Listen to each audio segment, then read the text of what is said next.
Welcome to the Football Guys Dynasty Show. It's me, your favorite professional nerd, and with me, as always, is our Dynasty captain, Jeff Bell, and we have a special guest. It is Russ Fisher from the Trade Addicts, special friend. We're going to have a shorter week, meaning we're not going to talk prospects.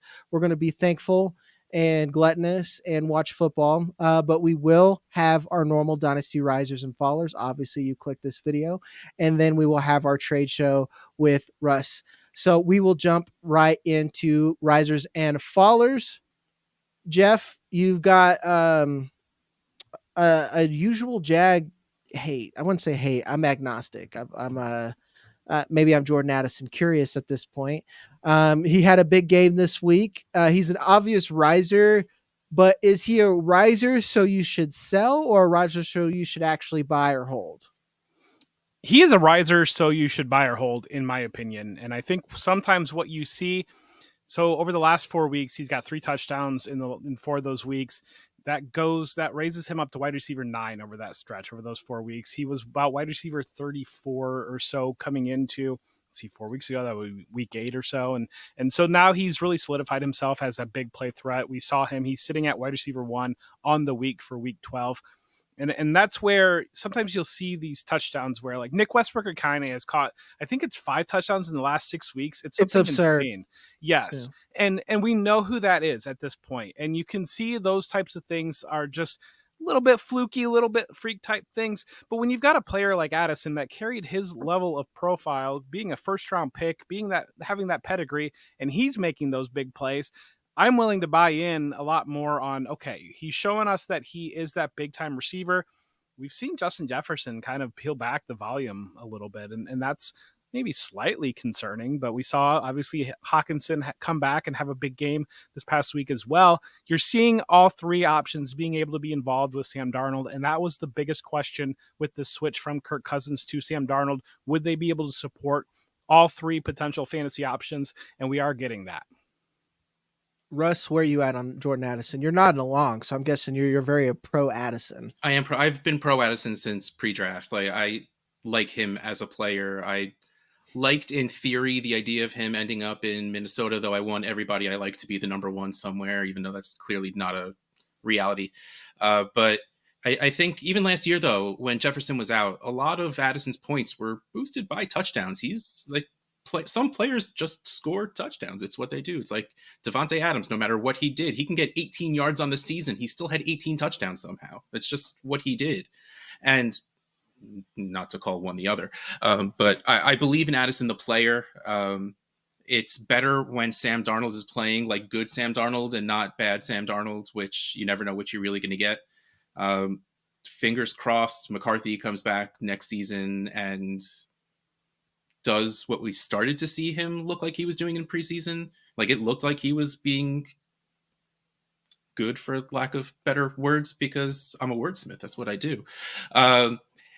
So yeah, I'm a fan. I agree. I think he's a buy or a hold, and I don't think anyone holds Addison in that high of a regard, especially because he's at best the number 2 pass catcher on his team.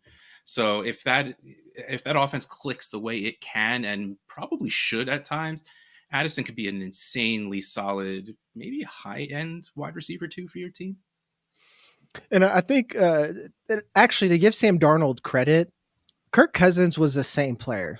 He is the same player. Like a lot of people will like, well, Sam Darnold. I'm like, I honestly don't know the difference. I've watched Kirk Cousins throw for 4 touchdowns and then poop the bed on primetime every year, especially in the playoffs. So I think that the offense is the same, but I don't think people can really conceptualize that when you have a good team with multiple weapons, that you're going to have maybe a down year and a lot of down games and duds, just because. And it's not just because you suck.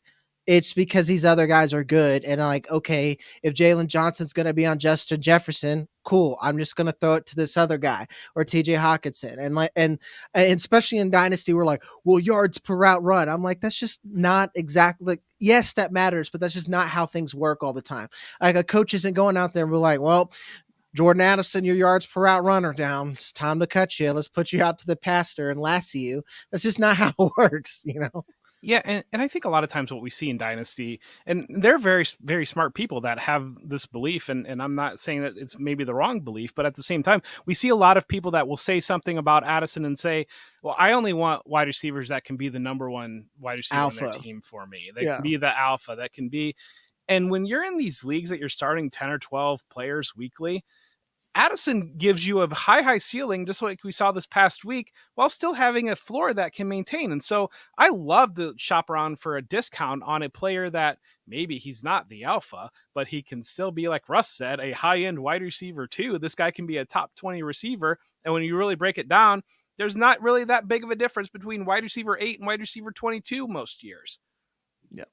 Like you said, especially Dynasty, we got these bigger rosters. That's why I hate the advice. He's like, well, he's not winning you leagues, so it doesn't really matter. I'm like, well, you know what's losing me leagues? Putting Dylan Laube in on a bye week. So like, so like it kind of like it does help, dude. So stop saying that his 12 points and an occasional dud doesn't matter, because that's just not how math works. Like, I mean, it always comes down to how many players you have to start. If you're starting 8 players, yeah, maybe you're not really thinking about starting Jordan Addison. You're starting 10 or 11. He's an every week starter. Yeah. And like I said, I'm agnostic to Jordan Addison, but that's just, again, we're getting into like prospect stuff. As an actual NFL wide receiver, he's never going to be a Justin Jefferson type player. A lot of people are like, well, he can go out there and dominate. Like, no, he's in the perfect situation where he's at a coach that could scheme up high volume of passing, and he has other weapons to where he's rarely going to be double covered, unless we saw the stuff that we saw last year where they lost TJ Hawkinson and Justin Jefferson, and he still balled out. So as an Addison hater, I will give credit where it is due. Yeah, that feels weird to say. I'm like accidentally becoming an Addison guy, and it's weird. I'm glad I could be here for this. It was a moment. My holds are. It's like the Emperor. Everything is moving as I foreseen. Well, who would you rather have? And let's just say like you're 6-6 or whatever. Or maybe you're in a rebuild, because obviously you're not going to buy Chris Olave in a contender. Would you rather have Chris Olave or Jordan Addison at this point? I mean, still Chris Olave for me. Can we find out who their quarterback is going to be next year before I answer this? Because that's always the answer for me whenever we're talking about Chris Olave. I love him as a player, but as long as Carr is there, he's never going to really be what we want him to be. Yeah. I don't think he'll fire Dennis Allen is a big deal. They finally realized that, like, hey, maybe we're not a contender. But I think that for the most part, I would rather have Chris Olave. Think about another wide receiver too. Would you rather have Devontae Smith or Jordan Addison? Ooh, Devonta Smith. I'm a big Devonta Smith fan. Yeah, knowing that he's going to be there with Jalen Hurts and knowing the volume that we've seen over in the past, there, I agree. But he also has the exact same issues that you're talking Jordan Addison about having. Like, Devonta Smith kind of disappears every once in a while, and it's just unfortunately game planned where if AJ Brown's going crazy, you're not going to not throw to AJ Brown. It's just sort of the way it is. You got Saquon Barkley. That is part of a pitfall of not being the guy. But yeah, I'm a really big Devonta Smith fan. I would take him over Addison still. Cool. So yeah, I think especially when I get the actual rankings posted in the graphics because of Magic, he'll probably be around that wide receiver 20-ish, between wide receiver 20 to 30 range. It seems like he's at.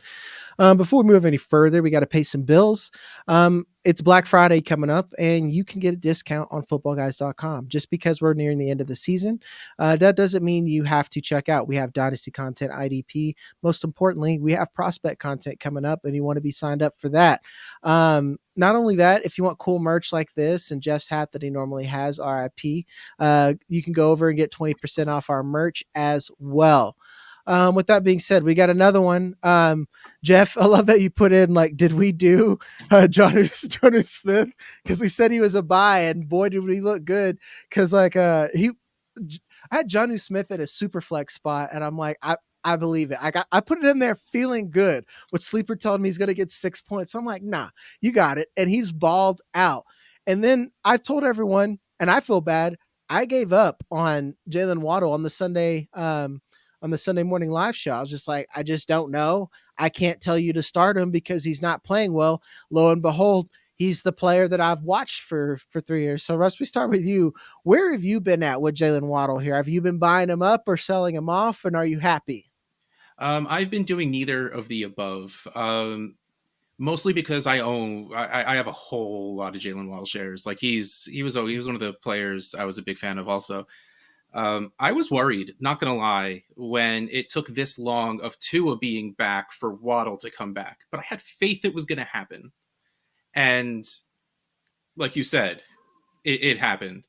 Honestly, like I think now is still probably a really good time to go out and try and trade for him, because a lot of the people that have been disappointed the entire season so far are probably like, somebody might want to buy him now. I can probably sell, like, so if you can still get Waddle for, like, you probably don't have to spend more than a late first to go get him right now. He's going to be better than any wide receiver you're going to end up getting at the end of the first in this coming draft. So I think going and getting Waddle right now is a great idea.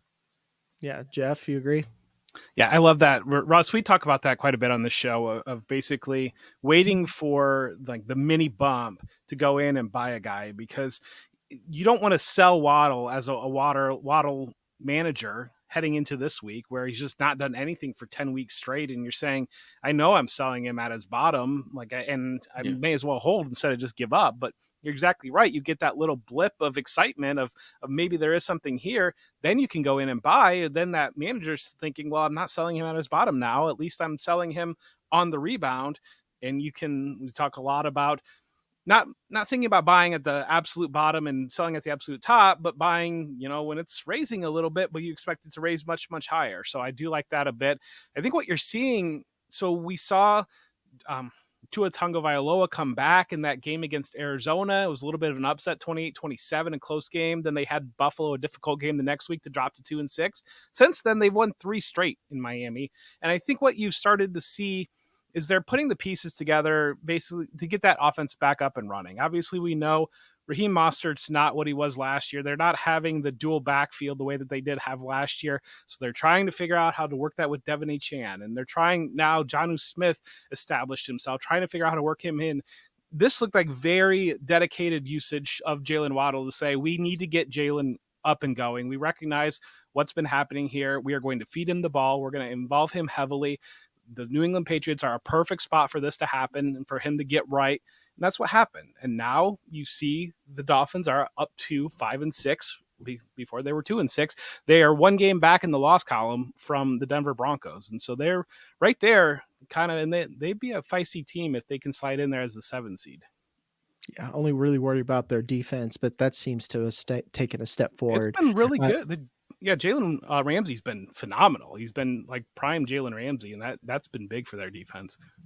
Yep, that's what I was going to say. Like, I was going to point that out, that he seems to have shown up since being traded there. Chop Robinson has taken a step up as well. Like these Penn State guys that are freak athletes but get no production while they're at Penn State.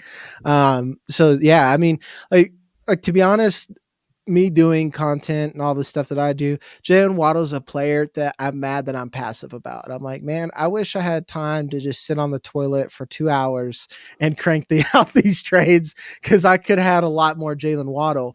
And I remember like someone saying in the comments, like when you guys get all like haughty and bully each other in the comments, like, why would you pay 2 seconds for a player? It's kind of what Jeff was saying. Like, I think it was about Puka Nacua. I was like, why would you pay for that? It's like 2 seconds feels like nothing now that you see Puka Nacua doing something. I'm like, guys, I'm like the biggest pro rookie guy ever. If you know what you're talking about, know what you're drafting, but I want players to be Puka Nacua. I would just rather have the player than hope and pray that this dude is not only drafted to the right spot to use him properly, but that he's actually talented on top of that. So this is why you look for these bumps and you like buy high. I know a lot of you weren't buying Bitcoin a couple of weeks ago, and then now you're like, man, I'll throw $20 and then win enough to lose it on capital gains anyway. So anyway, it's finance bro joke. But like this is just a game we play, and this is the constant thing that we preach here. Next, we're going to move on to Trey McBride. Twitter has been a buzz. The internet's been on the buzz. Trey McBride hasn't scored a touchdown, and he's still a baller. Yeah. Yeah. Jeff, what do you got about it? Like, is this another buy high opportunity, or are people sleeping maybe? It's definitely a buy for me. I think he would be an aggressive target for me. I do see in keep trade cut they have him at tight end 2, which does feel like the right value for me in Dynasty behind Brock Bowers. You're exactly right. Talk about the touchdowns. He is one of 4 tight ends now who have topped 60 receptions and 600 yards without a touchdown. Tyler Conklin, Cole Kmet, and then Steve Jordan from back in the mid 80s are the other 3 that have done it. So it's kind of weird to think that out of 3 of the 4 have done it since 2021. But here we are. I do expect Trey McBride to score a touchdown, and I think that will happen again at some time. But you look at the profile, you look at what he's doing production-wise. This is exactly what you want in a tight end. We talk so much about kind of there's 2 different tight ends when you're dealing with fantasy football. You're dealing with the high-volume players, and ideally they do score touchdowns, and that's when you get elite. Then you've got the guys that towards the back in a tight end 1 where you're kind of hoping for a touchdown. When you plug him in your lineup, you're hoping he catches 4 or 5 passes, hoping to get 50 yards. Trey McBride is like an automatic, and we saw this past week, 12 receptions, 133 yards. First tight end since Travis Kelce to do that in a little bit of a while. So, yeah, you get everything that you want out of a high-volume tight end, but you get a little bit of a discount because it's brought in like, hey, well, he's not scoring touchdowns. I don't know what to do with him anymore. And you sell him to me. That's what you do with him. Yeah. I guess I'll move to the gamesmanship here. I think Trey McBride and how you go out and get him. If I have George Kittle right now, I'm going to try to move George Kittle for Trey McBride at Dynasty. This isn't George Kittle is bad. George Kittle is just older, and Trey McBride is doing this, and it's year 3 for him.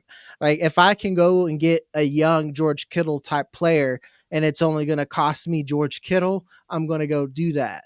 So let's Russ, I'll go to you. Let's play the would you rather game here with Trey McBride. Would you move off Trey McBride to go get Sam Laporta in a first? Oh, throwing a first there. And Sam Laporta is having a few decent weeks in a row. I mean, the answer is probably yes, just because the value does seem strong enough there. But I do agree with everything both of you said about Trey McBride. I've another player I've liked for a while, and the allure of McBride has always been the volume, not necessarily the touchdowns. And you're still getting the volume, and touchdowns aren't a very sticky stat. They come, they go. Like, remember Mike Evans, where he scores like 13 touchdowns his rookie year, then 3 the next, and then 12, and then 2. Like, it's just touchdowns happen or they don't. But Kyler likes throwing to the tight end, and McBride is a very good tight end. But I think I would step down to Laporta in the first, assuming the first, if we're just going to say mid-range. Yeah. It's like if we're talking 112, then I'll probably just stick with McBride. But if you're telling me it's like the 106 and Laporta, I'd probably do that. I might gamble on the 112 there. It just depends on. That's one I wouldn't feel good doing right now. But if it's in like a draft and depending on who's there, I might do that. Jeff, Laporta in the picks or McBride? If it's a mid first, then the picks. Otherwise, I'd probably sit on McBride. A late first, I would sit on McBride, I think, over Laporta. I just don't know. I think Laporta is very good. I think the volume will eventually return. What the problem is, what we're seeing with the Lions is they're not playing the way that they were playing before, because their defense is actually good now. And last year before that, their defense was horrid, and they were in all these back and forth shootout games. Now they're just smothering people. And that run game, that defense, they're playing on all levels. These aren't even competitive games. So it's not like the 10 reception game is sitting out there for Laporta because they need it. And they've lost one game, and none of them have even been remotely close. Yeah, and what's cool about the Lions is, like you said, with the defense, but on top of that, they found their identity. Whereas, now they're like, you're not going to get a single easy thing from us. You can't run the ball, no short passes. Okay, if you got a quarterback like Josh Allen that can shred us, all right, we'll play that game. We got Sonic and Knuckles in the backfield. Look at all these receivers we have. We'll do a shootout and see what happens there. And a lot of times they'll win. And to go back on the other side of about the Cardinals with Trey McBride, it's kind of the same thing. A lot of people forget that they were drafting as a top 5 team this past draft. And now what we're seeing, everyone's complaining like Kyler's not good enough, blah, blah, blah. He's actually playing efficient, guys. This is, I don't know what you're talking about. You might be box score. Again, if you look at one highlight of Trey McBride not getting a pass or Marvin Harrison Jr., that's one thing. But I think if they actually get a better OC and some offensive linemen, this is a scary team because that defense is even playing all right.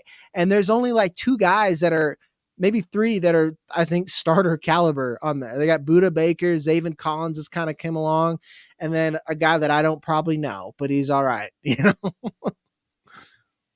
Next we got Kenneth Walker here. He's one I have been very bullish on, and I feel really great. And I've held, even on a rebuilder, they're like, why don't you give me Kenneth Walker? And I'm like, why? Why would I? I'm hoping to draft a Kenneth Walker, and I think things will get better. Am I wrong to feel that way, Jeff? I think so. I understand his value. I understand he's sitting at wide receiver or at running back 7, 24 years old. He's got a bell cow profile right now. You're not really getting, I feel like you're not getting what people think they're getting out of Ken Walker. Like I noticed this past week, he was consensus running back 6 in weekly rankings. He's running back 18 on the season. And a lot of that's bolstered by that one big game against Detroit in week 4 when he had those 3 short touchdowns. Other than that, it's been pretty middling for the most part. It's not been the elite running back that we come to expect out of him or out of a bell cow situation. So what we're seeing right now is we're seeing Seattle's very, very pass heavy. They have I think they're 4th in the league when it comes to run pass ratio. They're playing slower because their defense is really starting to develop. Their defense their schedule's been a murderer's row of the offenses that they've faced. But now in 3 straight weeks, they shut down Christian McCaffrey. They shut down Kyron Williams. They shut down James Conner and the Cardinals this past week. So the defense with Mike McDonald is playing much, much stronger over the last couple of weeks. And I think that you're starting to see this is what they are. And Ken Walker, that profile, yeah, he's getting all the work, all the touches that you could possibly want. But like I said, since week 5, he's running back 17, 13.7 points per game and half PPR scoring outside of the top, like 13.7. Yeah, running back 17. He's kind of right on pace with Kyron Williams. People are concerned about his production. I mean, he's behind David Montgomery, behind J.K. Dobbins. So to me, if you can, I mean, he's behind Chase Brown. If I can get a king's ransom for Ken Walker to get moved to Chase Brown and get stuff on top of that, that's something that I would be willing to do right now. I couldn't do that.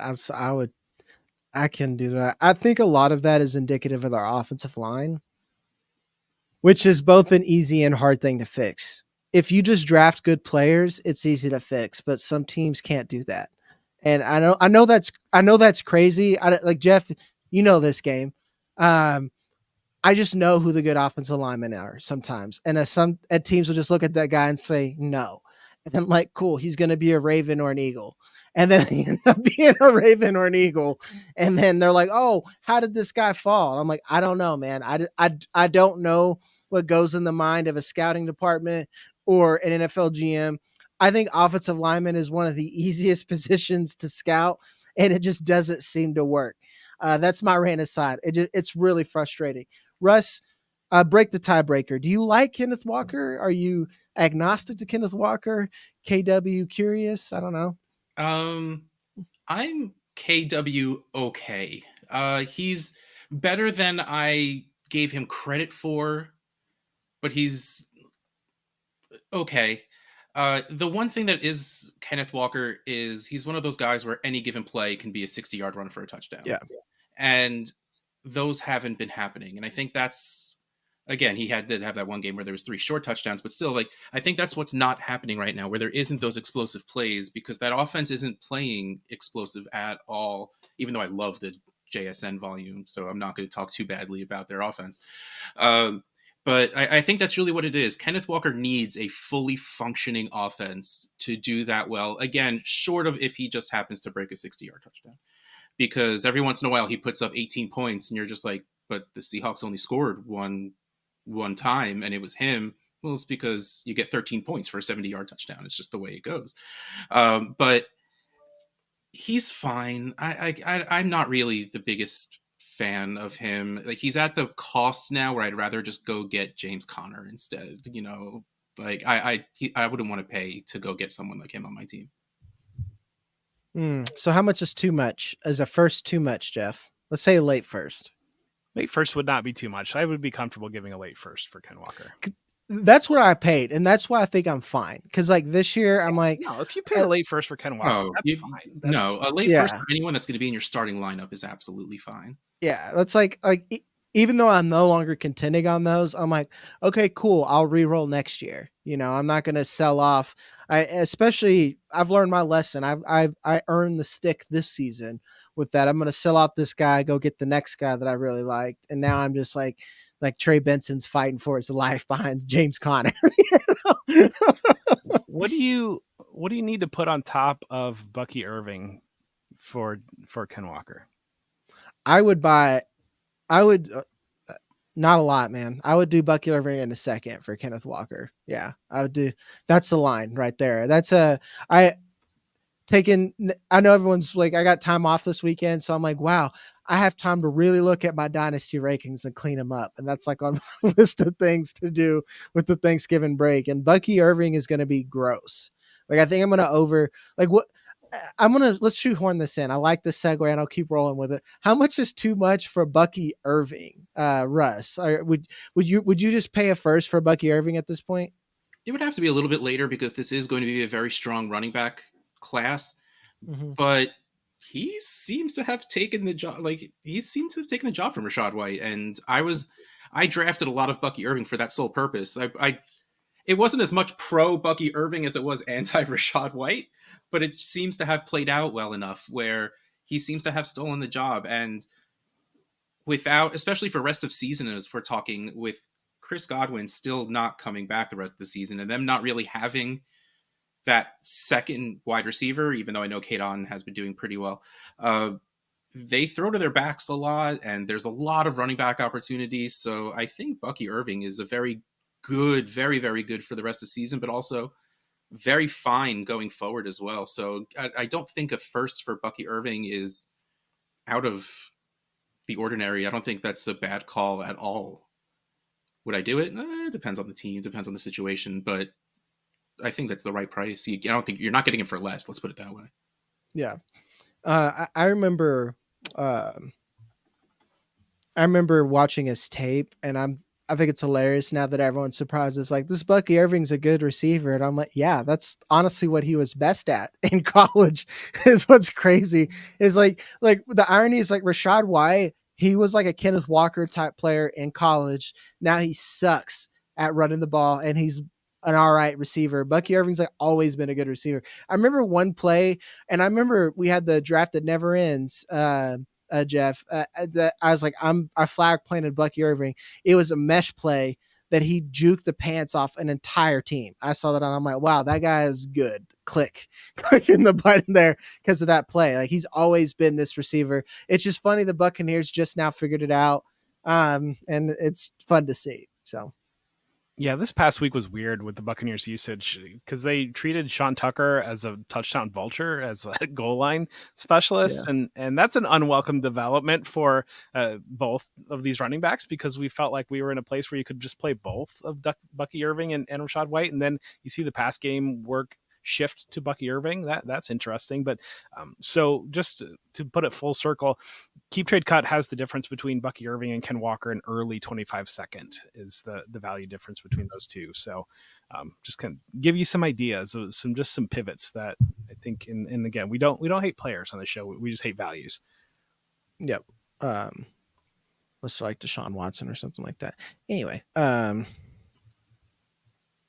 our next guy that we were talking about is DeAndre Swift. I'm hurting, Linda. I'm hurting. Russ, are you a never Swifter? Never Swifter? I was an always Swifter until last season. That's a lie. I wasn't always. He was always way too expensive when he came into the league, because he came in right as we started devaluing the 2017 and 2018 running backs, which we see was clearly a terrible idea. Saquon 101 at this point, back to Saquon 101. So he was always so valuable because those running backs were turning 26 and 27, and his price was just so high. And then he disappointed. By his third year, his value started to get normalized, and I was just like, okay, and then of course he gets traded immediately. So I'm a fan of the player because I think he's good and he gets put in good situations, but I don't know if this, like, he started out doing so well at the start of the season, and it's been sort of like metting more and more as the season has gone on. And it seems like after Waldron is gone, that the lone Swift work is gone as well. So I think at this point it might be a never Swift. I just keep seeing big plays, man. I know the volume thing is I can't quit it, man. I cannot quit it. Jeff, give me a well thought out argument of why I'm stupid. Buy DeAndre Swift, running back 25 in keep trade cut. And oh, so buy DeAndre Swift. It is the perfect confluence of a narrative from what we saw last week with the offensive coordinator change and the split usage. Well, in week 12, the usage for Roschon Johnson actually was just kind of as a pass blocker, and DeAndre Swift was as a running back that you give the ball to, and they started to work in a little bit more short yardage for DeAndre Swift. I know Roschon Johnson did get a short touchdown, but they started to use Swift a little bit more in short yardage situations. So if this split, this supposed near 50-50, and it peeled back a little bit more towards like a 65-30 type split this past week, as opposed to it was almost 50-50 in week 11. If that's just Roschon Johnson picking up blitzers and like just being on the field for those types of things, and Swift is coming in as the running back that he almost got every single carry this past week, I'm buying because we didn't see a touchdown this past week. We saw the volume, his scoring total was a little bit lower this past week, but now we have some signs of life out of the Chicago Bears offense. We saw Caleb Williams go for 340 passing yards and bounce back. They lost again in heartbreaking fashion because that's what the Bears do, lose in heartbreaking fashion. But Swift is definitely a buy for me, and I think he's a great opportunity for him to bounce back and be the running back that we saw in that little bit of a glimpse earlier this season. I mean, the difference between it's literally those Roschon touchdowns, and Herbert had one, is the difference between Swift being running back 21 on the season right now and being running back 5 on the season. And all of those touchdowns, if you watch those, Swift was more than capable of scoring all of those touchdowns. Jeff, I'm just lost for words, man. Like, you really surprised me there. That I will be aggressive on. I can't stop buying them because, like you said, the big plays and the high leverage touches he's getting. Like I was like, oh wow, you're throwing the ball downfield to DeAndre Swift. Ooh la la! Like I like it, and especially I think you can get him for 2 seconds right now. Like he's getting there. Like people really love to hate DeAndre Swift. And you remember Aaron Jones we were talking about, right? I'm thinking I have a league right now. I have Aaron Jones. I could probably move Aaron Jones and get DeAndre Swift in some mustard, so something on top of that, and I probably would be much happier as a fan. And I need some picks because I sold them all. I sold my soul. So I like it there. Now that you've heard Jeff's argument, Russ, would you go out and buy Swift?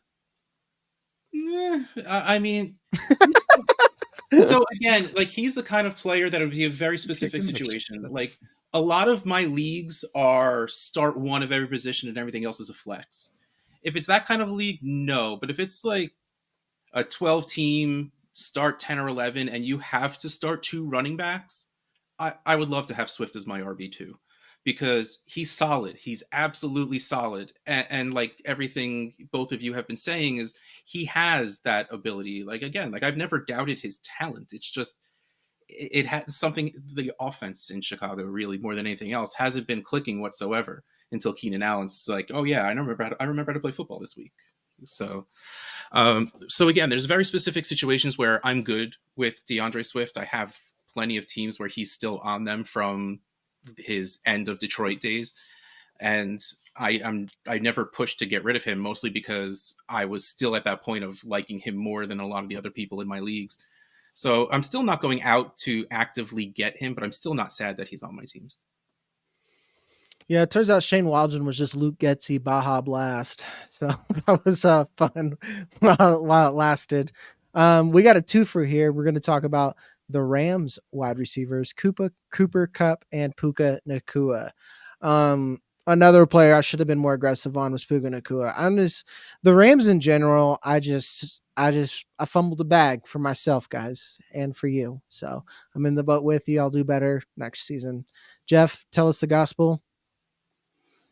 So often we live in a black and white world where the answer has to be one or the other. And there was a lot of conversation, frustration, fights, whatever it might be, about, well, is Cooper Kupp still Cooper Kupp, or he lost his job to Puka Nacua? And in this situation, when it comes down to which Rams receiver, the answer is yes. It's just yes. And anytime you can get either of these players on your team, do it. I admit too, Jag, I don't know if it was just the long off season or what it was. I forgot how good Puka Nacua is and how fun Puka Nacua is. Like that he is a baller. He is very, very good. And it's just, it makes you smile. He's one of those players that it just makes you smile when you watch him. And you like to get players like that on your team. Meanwhile, Cooper Kupp is still doing all the Cooper Kupp things. I mean, you talk about he can catch 10 balls any given week. That's in play. His week was saved, a quieter week this week, saved by the touchdown. But again, we've seen the Eagles defense shut down receivers. And now even the way that we've seen them shut down receivers, we have Kupp as wide receiver 13 on the week and Nacua's wide receiver 12 on the week. Nacua going over 100 yards. Cooper Kupp getting that late touchdown, but still hitting 60 and a touchdown. The answer is just yes. And I want both of these receivers, either of these receivers. It doesn't matter. I'm happy everywhere I have them. Yeah. Russ just agrees. It's just like, I'm going to change the sign back here over here that just taps it. It's like good teams just means that good teams can have multiple good players, guys. It's called a good team. They're not they're not the Los Angeles Puka Nacuas. They're the Rams, and there's multiple players that deserve the ball. And that's like the word alpha is just so misused. And like it is a plague on Dynasty. It's like, well, who is the alpha? And I'm like, that's both. What game is it? Yeah, what game is it? Like again, guys, it's not how football works, where it's like Bill Belichick was just like, all right, I'm going to take this guy away. I'm like, cool, I've got these other two guys. Some teams can't do that. We have only got this one guy, so we got to force feed him. And then if that guy can't get it, we're effed. And you almost don't want that either, because then you're not getting touchdowns. It's just not how football works, guys. Remember that teams aren't looking at, well, Justin Jefferson's an alpha, let's only scheme up passes to him, because then you just make yourself easy to defend. That's just another real football rant. And just go ahead. I think our brains, and especially as our fantasy content creator brains, are trained to anytime you see an injury or like that, who's going to be the guy to step up and get production. And the Eagles, you watched the Eagles last night, they don't mess around. They just gave the ball to A.J. Brown, Dallas Goedert, and Saquon Barkley more with Devonta Smith out of the lineup. And that's what good teams do. That's what we've seen. Good organizations, you look at the 49ers, they've struggled this year, but at the same time, that they're a case of this. Good organizations get 3 to 4 really, really good skill position players. Like we started talking about the Vikings and having those players there. They feed those players. They don't Arthur Smith around with it and get Darnell Washington and whoever else targets. They give the ball to those great players. And then when one of them's out of the lineup, they just give it more to their other great players. They don't worry about trying to get Jahan Dotson going when they got Saquon Barkley and A.J. Brown on the team. Don't do that to me, Jeff. That felt like it was on purpose.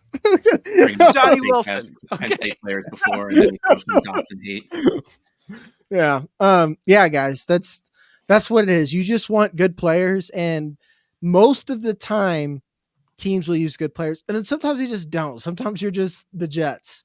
And I know that's just weird.